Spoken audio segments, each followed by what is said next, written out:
अस्सलाम वालेकुम, मैं मुज़ाहिर बेग हूँ। आज के इस व्लॉग में हम डिस्कस करने जा रहे हैं एक तो 90 दिन के अंदर इंतखाबात के हवाले से कॉन्स्टिट्यूशन ऑफ पाकिस्तान क्या कहता है। सेकेंडली, आजकल पार्लियामान की सुप्रीमेसी की बड़ी बातें चल रही मुल्क में, तो क्या वाकई पार्लियामान सुप्रीम है या नहीं, इन दो क्वेश्चन का आज के व्लॉग में हम आंसर देंगे। तो सबसे पहले हम आते हैं 90 दिन के हवाले से कॉन्स्टिट्यूशन ऑफ पाकिस्तान क्या कहते हैं।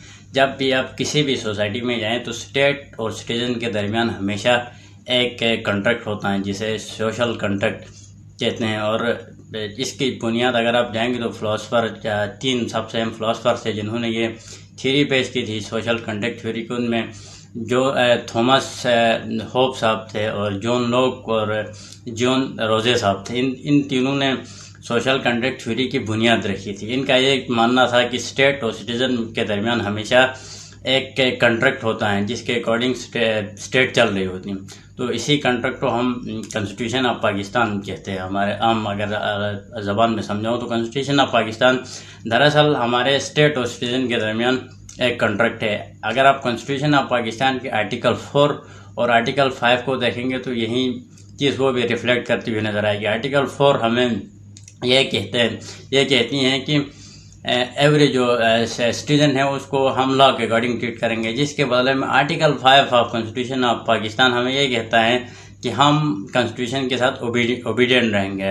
कॉन्स्टिट्यूशन ऑफ पाकिस्तान के आर्टिकल 5 के सब+2 में जाएँ तो वो यही बात कर रही होगी। तो इस वक्त यहाँ पे मसला ये है कि आपकी सिटिंग गवर्नमेंट इस कॉन्ट्रैक्ट को मानने से इनकार कर रही है कि वो 90 दिन के अंदर इंतखाबात नहीं करवाना चाहते हैं, जबकि कॉन्स्टिट्यूशन ऑफ पाकिस्तान के आर्टिकल 224 के आप सब+2 को पढ़ेंगे तो वो इस हवाले से क्लियर है कि जब भी कोई असम्बली डिज़ोल्व हो जाएगी तो अपनी मुद्दत पूरी करने से पहले तो 90 दिन के अंदर इंतखाबात करवाना है, और इंतखाबात के बाद फिर 14 दिन के अंदर अंदर वो रिजल्ट हमने डिक्लेयर भी करने होते हैं। तो ये जो प्रोविज़न है कॉन्स्टिट्यूशन ऑफ पाकिस्तान का 224, इसको मानने से इस वक्त सिटिंग गवर्नमेंट इनकार कर रही है। तो इसका रिजल्ट फिर यहाँ पे सुप्रीम कोर्ट ने भी इस इशू को उठाया, इंटरवीन किया। मेरे मुताबिक तो इस इशू को सुप्रीम कोर्ट तक ही पहुँचना नहीं चाहिए था, ये वाज़ेह कॉन्स्टिट्यूशन ऑफ पाकिस्तान में लिखा हुआ है। अब क्योंकि सुप्रीम कोर्ट ऑफ पाकिस्तान का भी ऑर्डर है 14 मई को इंतखाबात करवाने पूरे पंजाब में, नए सुप्रीम कोर्ट का ऑर्डर है। तो अगर सुप्रीम कोर्ट के ऑर्डर की खिलाफ वर्जी करेंगे तो आर्टिकल 189 भी वाज़ेह है कि वो आर्टिकल 189 ये कहता है कि आपके सुप्रीम कोर्ट के जितने भी फैसले होते हैं वो बाइंडिंग होते हैं।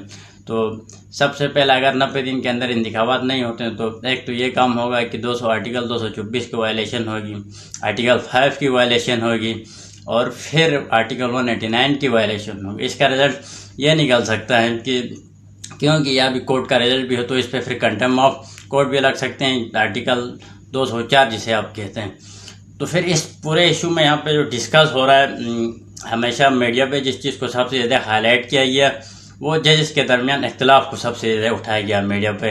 तो जजेस के दरमियान इख्तिलाफ जो है आर्टिकल 224 के हवाले से नहीं है बल्कि आर्टिकल 184(3) के हवाले से। 184(3) हमें सुमोटो के बारे में बताता है कि सुमोटो एक्शन सुप्रीम कोर्ट को कहाँ लेना चाहिए और किस वक्त लेना चाहिए। उस पर जो ऑनरेबल जजेस के दरमियान इख्तिलाफ थी वो 184(3) पे थी, ना कि 224 पे।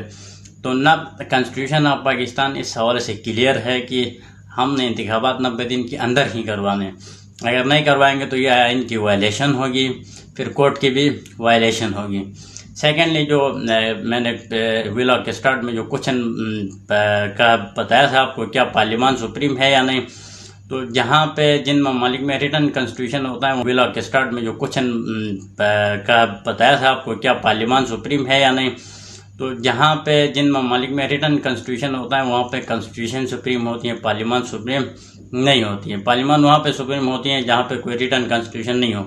हमारे यहाँ पे जो पार्लियामान इस वक्त चल रहा है वो भी कॉन्स्टिट्यूशन के अंडर है, वो भी कॉन्स्टिट्यूशन को उसने फॉलो करना है। अगर फॉलो नहीं करेगा तो फिर कोर्ट ऑफ लॉ में वो चैलेंज होगा। फॉर एग्जांपल, अभी हाल ही में एक जो 184(3) को रेगुलेट करने के हवाले से एक बिल पास किया था कौमी असम्बली ने, तो उसको 8 रुकनी सुप्रीम कोर्ट के 8 रुकनी बेंच ने उसको बिल बनने से पहले ही उसके अमल दरामद रोक दी, क्योंकि अगर article 191 of constitution of Pakistan पढ़ेंगे तो वो क्लियर है इस हवाले से कि लीगल कॉम्पिटेंसी सुप्रीम कोर्ट के पास है इस हवाले से, न कि पार्लियामान के पास। अगर ये पार्लियामान कोई भी ऐसा एक्ट करता है जो कॉन्स्टिट्यूशन ऑफ पाकिस्तान के अगेंस्ट हो, या फिर सेपरेशन ऑफ जो पावर है उसके, जो principle of separation of power है उसके अगेंस्ट जाए, तो फिर ऐसे कोई अगर कानून साजी करती हैं तो पार्लियामान उसकी कोई आईनी हैसियत नहीं होगी, सुप्रीम कोर्ट इसको नल एंड वाइड करार देगा।